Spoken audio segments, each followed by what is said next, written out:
کہ عورتیں جو ہوتی ہے ان کا بھی مقام ہے، یہ بی بی خدیجۃ الکبریٰ نے بتایا ہے۔ آپ ملک التجار، تجارت فرماتی تھی، آپ دور دور تک آپ کے جو نوکر چاکر تھے تجارت کرتے ہوئے ملک شام تک جاتے تھے۔ بی بی خدیجۃ الکبریٰ جو تھی، آپ 40 سال کی عمر میں اللہ کے رسول صلی اللہ علیہ وآلہ وسلم 25 سال کی عمر میں تھے، آپ نے نکاح فرمایا ہے، پہلا نکاح ہو رہا ہے، ذرا غور کیجیے۔ ابو طالب رضی اللہ عنہ خطبہ ارشاد فرما رہے اور بی بی خدیجہ کا خطبہ ہو رہا، یعنی کہ نکاح ہو رہا ہے، ذرا غور کیجیے۔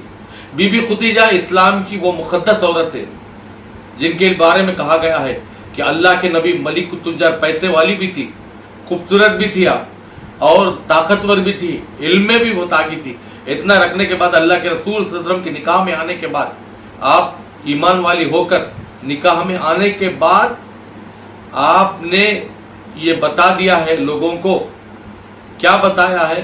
یہ غور کرنے والی بات ہے کہ اللہ کے نبی کی کیا شان ہے، بی بی خدیجہ نے بتایا ہے۔